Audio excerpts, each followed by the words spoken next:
আজকে আমি তোমাদের সঙ্গে শেয়ার করব তেঁতুলের জুস দিয়ে ঝালঝাল করে গ্রিন মটরের ঘুগনি। এখানে মটরটা সেদ্ধ করে নিয়েছি, রাত্রিবেলা আমি ভিজিয়ে রেখে দিয়েছিলাম। এরপরে এখানে একটা মশলা তৈরি করে নেব। আদা, রসুন, গোলমরিচ, একটা বড় এলাচ। গ্যাসের উপরে একটি কড়াই চাপিয়ে দিয়েছি, সর্ষের তেল দিয়ে দিয়েছি কড়াইয়ে গরম করতে। তেলটা গরম হয়ে গেছে, দিয়ে দেবো 1 চামচ জিরে, 2টো শুকনো লঙ্কা। মশলাটাকে হালকা করে ভেজে নেব। মশলাটা ভাজা হয়ে গেছে, এবার আমি মিক্সি জারে তুলে রাখবো।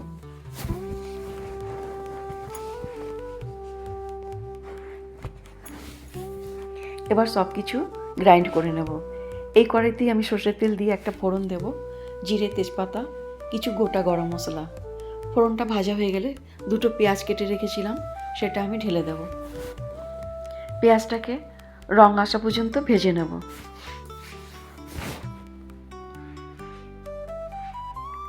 পেঁয়াজটা ভাজা হয়ে গেছে, এবার আন্দাজ মতন নুন দিয়ে দেব। গ্রাইন্ড করা মশলাটা দিয়ে দিলাম। দিয়ে দেব লঙ্কা গুঁড়ো, কাশ্মীরি লাল লঙ্কার গুঁড়ো, দিয়ে দেব হলুদ গুঁড়ো।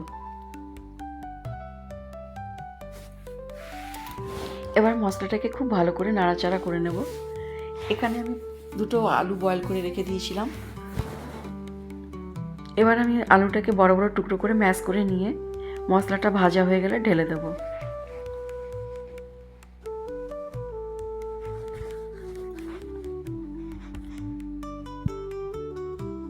এবার সেদ্ধ করা আলুটা আমি ঢেলে দিলাম।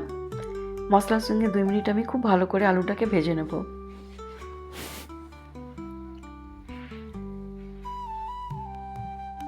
আলু ভাজা হয়ে গেছে, এবার সেদ্ধ করা গ্রিন মটরটাকে দিয়ে দেব। আলু ও মশলার সঙ্গে মটরটাকে খুব ভালো করে ভেজে নেব।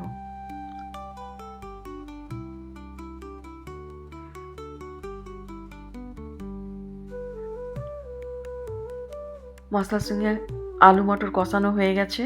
এখানে আমি গ্রেভির জন্য আন্দাজ মতন জল দিয়ে দেব।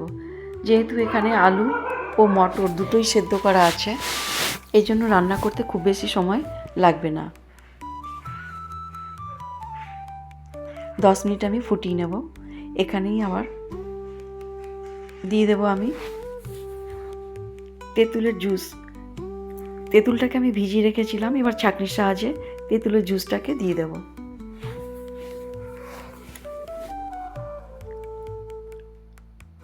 ঝোলটা দেখো একদম গাঢ় গাঢ় হয়ে গেছে। এবার আমি তেঁতুলের জুসটাকে ছাঁকনির সাহায্যে ছেঁকে দিয়ে দেব।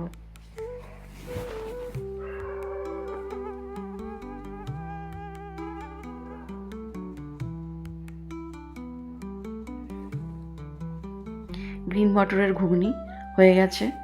এবার আমি এখানে দিয়ে দেব নামাবার আগে ধনেপাতা কুচি, কাঁচা লঙ্কা। আমার আজকের রেসিপি তোমাদের কেমন লাগলো কমেন্ট করে নিশ্চয়ই জানাবে।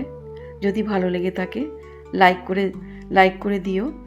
আর নতুন বন্ধুরা যারা এখনও পর্যন্ত আমার চ্যানেলটিকে সাবস্ক্রাইব করোনি, তারা সাবস্ক্রাইব